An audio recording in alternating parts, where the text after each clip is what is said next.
Bonjour à tous les gars, j'espère que vous allez bien. On est reparti pour un react. Personne n'aura mes vidéos, mais c'est pas grave. Aujourd'hui, Igo Decrypt a sorti une vidéo il y a 14 heures. Vous n'arrivez plus à vous concentrer. Voici pourquoi et comment s'en sortir. Les gars, on va voir ça. Honnêtement, je pense que j'ai des troubles de la concentration à cause de TikTok, je pense. Et tout le tralala, les musiques, tout ça.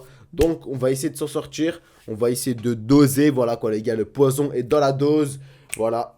Tout le monde le dit cette phrase, c'est normal. Bref, allez, c'est parti. On relance. Et petit react qu'on refait. Si vous avez tendance à écouter systématiquement des vocaux, des podcasts ou même des vidéos YouTube en x2, si vous avez du mal Honnêtement, je le fais pas. Donc déjà, ça va. à lire un livre sans vous arrêter en permanence Ah, pour jeter un œil à votre téléphone, ça... aussi une vidéo sur TikTok ou Insta qui dure plus de 25 secondes, ça peut devenir trop long, eh bien, Peut-être. rassurez-vous, vous n'êtes pas tout seul. Notre capacité Ouais, mais on s'en fout si on est tout seul, les gars. On se compare pas aux autres. On regarde que nous. Et c'est mauvais. à nous concentrer s'effondre, et ce n'est pas moi qui le dis, c'est de nombreuses études sur le sujet. Et si vous arrivez à tenir et à aller jusqu'au bout de cette vidéo, eh bien vous comprendrez pourquoi, mais aussi ce qui peut peut-être vous aider. C'est le sujet donc de ce nouveau Allez, grand ça format, part. un sujet donc qui nous concerne tous. Bienvenue. Mais avant de répondre à cette question, on voulait vous parler du partenaire qui Eh nous permet non, de réaliser Oral cette B, vidéo rien à Oral B voir.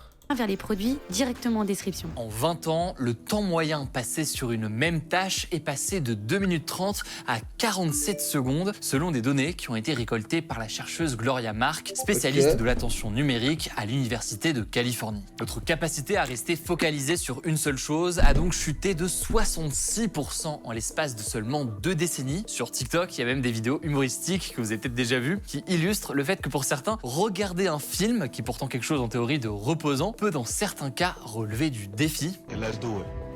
Let's do it. C'est une dinguerie quand même. Let's do it.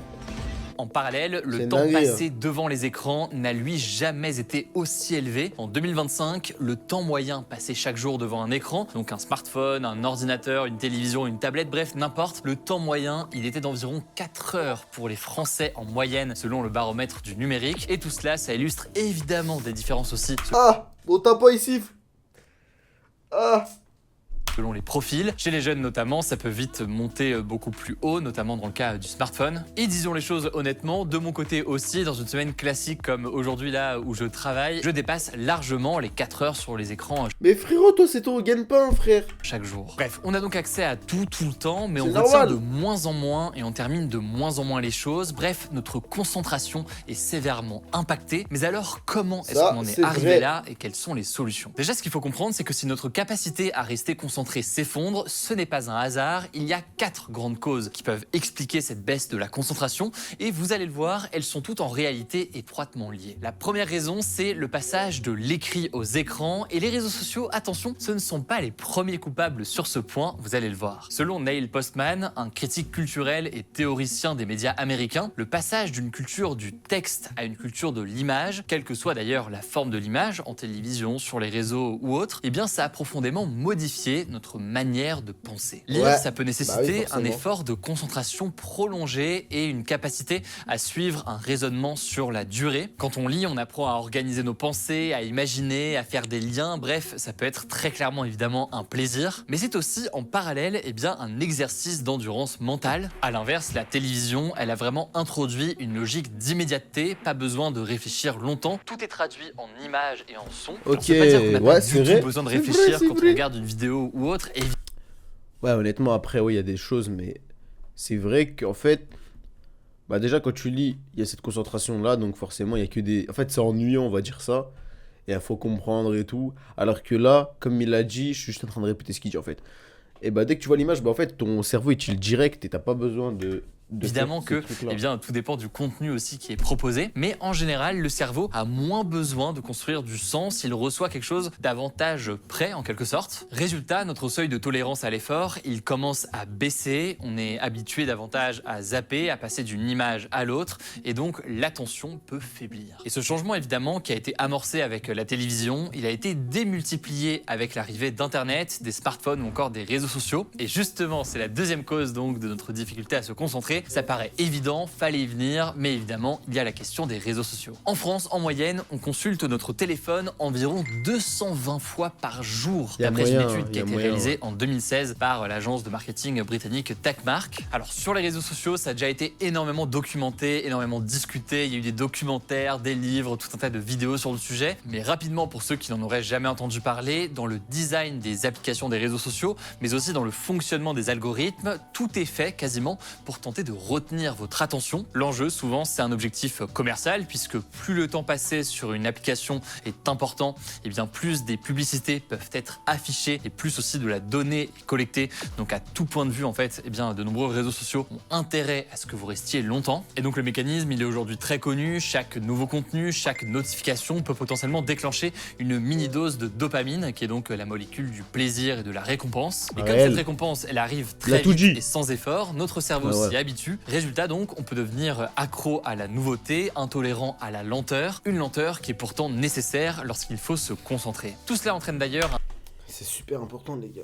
Un phénomène qui est de plus en plus connu, de plus en plus discuté. Ce phénomène, c'est le brain rot en anglais. Donc en français, on pourrait traduire ça par la pourriture du cerveau d'une certaine façon. En gros, c'est un terme qui a été popularisé ces derniers mois. Alors attention, c'est pas un terme scientifique du tout, mais ça signifie en fait une détérioration de nos capacités cognitives liées à la surconsommation de contenus rapides et qui sont peu stimulants d'un point de vue intellectuel. Bref, si la télévision était la première étape, les réseaux sociaux vont encore les gars, c'est des choses futiles quoi. Plus loin. Troisième cause pour comprendre cette déconcentration, même si elle paraît évidente et elle est liée à la précédente, il faut quand même insister dessus, c'est la question des notifications. Alors les notifications, elles aussi, elles créent un mécanisme de récompense et donc d'addiction. Mais le sujet de cette vidéo aujourd'hui, c'est pas le mécanisme d'addiction aux réseaux sociaux. Sans mauvais jeu de mots, aujourd'hui on se concentre justement sur notre incapacité à se concentrer et c'est aussi un élément distinct. En effet, ce qu'il faut bien comprendre, c'est que ces notifications, c'est comme des micro-interruptions et ça a un impact absolument colossal. Chaque fois qu'une notification nous dérange, notre cerveau doit effectuer un coup de commutation ou un switching cost si on prend le terme en anglais. Ça correspond donc au temps et à l'énergie qui sont nécessaires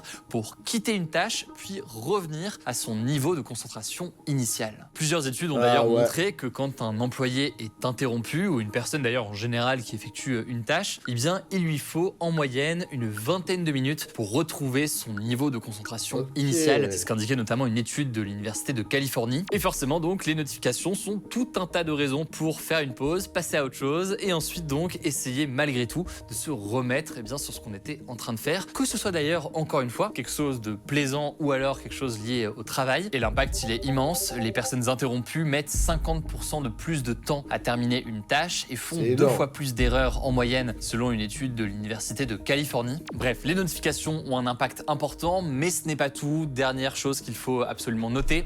Moi, exemple, ça m'arrive pendant le montage. Après, bon, ça c'est plus... ouais, bref, si ça m'arrive dans le montage, c'est vrai que c'est une... je prends énormément de temps à finir un truc.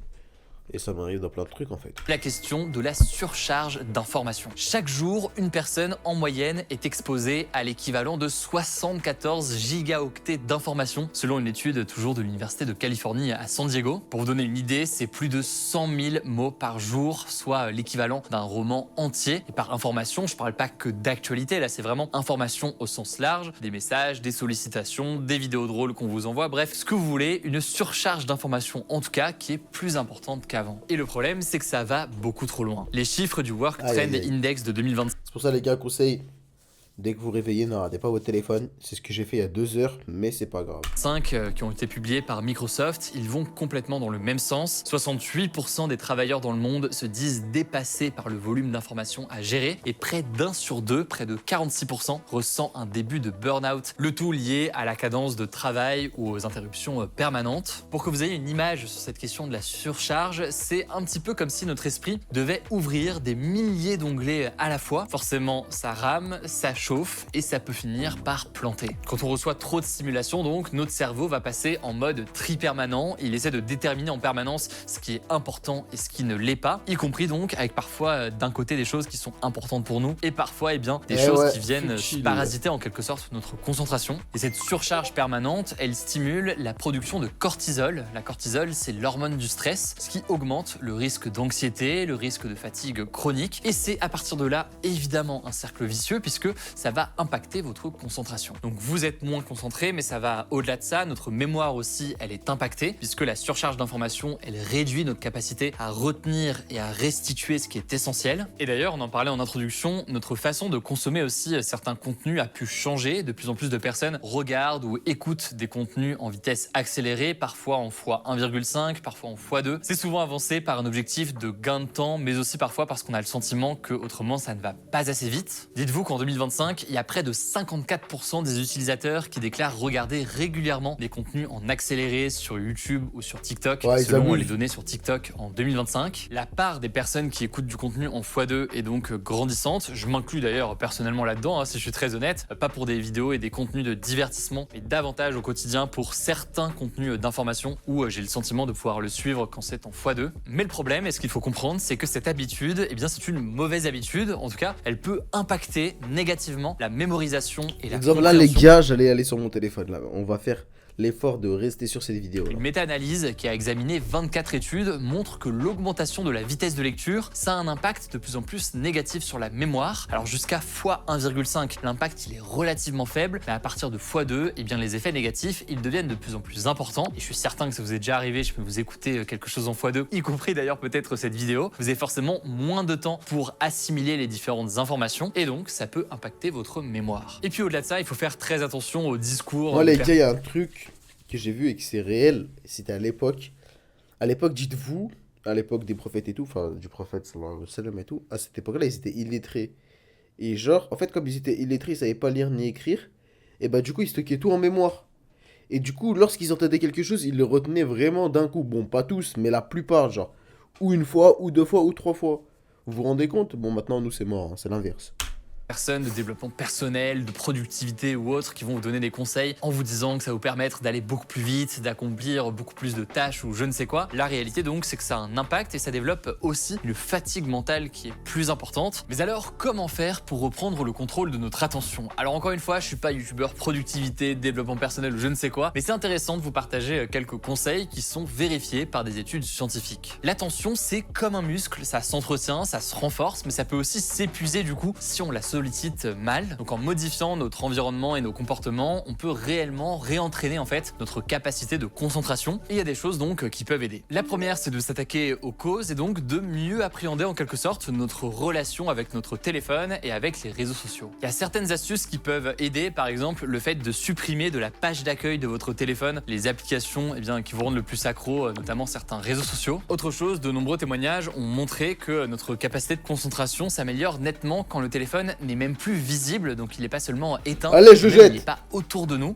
ça dissuade davantage. Donc certains appliquent même des méthodes un peu extrêmes à le cacher, à le ranger littéralement quand ils sont en train de bosser. Il y a aussi des limiteurs d'applications qui peuvent être très pratiques. Personnellement, j'utilise une application dans laquelle j'ai investi un petit peu à mon échelle parce que j'y vois l'intérêt et que ça m'aide depuis des années. C'est une application qui s'appelle Opal, qui va en fait me bloquer les applications au bout d'un nombre d'heures que j'ai fixé sur l'app, ou alors qui va m'empêcher d'aller sur certaines applications à certaines heures de la journée. Alors je suis pas payé ou quoi que ce soit pour parler de cette application, mais forcément je suis biaisé puisque je soutiens le projet depuis quelques temps. Ça peut potentiellement vous intéresser si vous avez besoin comme ça de limiter et bloquer certaines apps. Autre conseil qui peut vous aider, si vous travaillez sur un ordinateur depuis chez vous ou même au bureau, vous pouvez améliorer votre environnement de travail et ça se fait assez simplement. Vous avez sûrement là sur votre bureau des tasses vides, des câbles qui traînent ou autre, tout un tas de choses en fait au quotidien qui peuvent vous distraire parce que votre bureau, il est rarement parfaitement propre. Le truc c'est que selon une étude du UCLA Center on Everyday Lives of Families, les environnements encombrés autour de soi, ils peuvent provoquer une hausse des niveaux de cortisol, donc l'hormone du stress, et ça peut donc entraîner davantage de déconcentration. À l'inverse, ça paraît évident, mais le calme, la lumière ou des éléments naturels comme des plantes,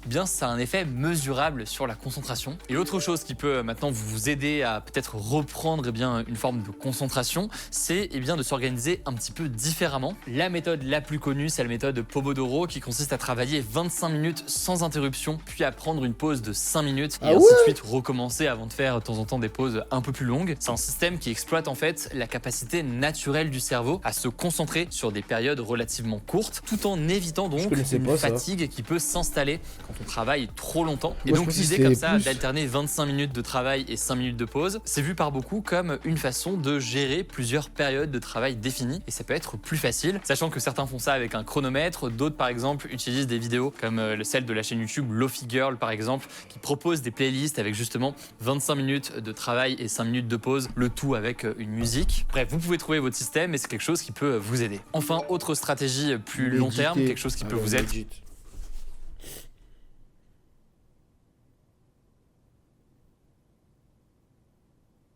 Là, je vais juste dormir. Autre bénéfique, c'est la méditation. Alors la méditation, ça a tout un tas de bienfaits, pas que d'ailleurs sur la question de la concentration, mais ça peut aider beaucoup à gérer tout cela. Alors là-dessus, il y a des applications aussi qui peuvent vous aider si vous n'avez jamais fait de méditation, notamment Petit Bambou en français qui est très bien, Headspace aussi en anglais. Ça vous permet d'avoir des sessions de quelques minutes ou 10 minutes comme ça où vous déconnectez et vous êtes guidé dans un parcours de méditation. Je sais qu'on peut avoir parfois une image un peu biaisée ou caricaturale de ce que peut être la méditation, mais ça peut en réalité beaucoup aider. Bon, et certains estiment qu'il faut aussi réapprendre d'une certaine façon à s'ennuyer, en marchant sans musique par exemple, sans téléphone non plus, en réfléchissant aussi en quelque sorte en silence, en renouant Ça, je le fais déjà au taf, j'en ai marre. donc avec vos pensées. Bon, et plus largement, certains estiment qu'il y a un enjeu à arrêter d'essayer de combler les silences tout le temps et réapprendre en quelque sorte à vivre avec parfois du silence. Je donne tous ces conseils parce que je trouve ça intéressant, mais je suis très loin d'être moi-même parfait sur tout ça. En tout cas, si vous voulez déconnecter pendant quelques heures comme ça au hasard des réseaux sociaux, vous voyez peut-être où est-ce que je veux en venir. Oui, je vais faire un petit peu de promo, je me permets de le faire, je suis sur ma chaîne. Ma bande dessinée est sortie il y a quelques jours. C'est une bande dessinée de près de 200 pages où on se plonge donc en profondeur sur un sujet important, sur la Russie aujourd'hui. Dans un contexte évidemment de guerre en Ukraine, de discours impérialiste aussi de Vladimir Poutine, ça me paraît essentiel donc de faire ce travail-là de fond. Et je suis vraiment ravi de tous vos premiers retours. Pour ceux que ça intéresse, c'est disponible absolument partout,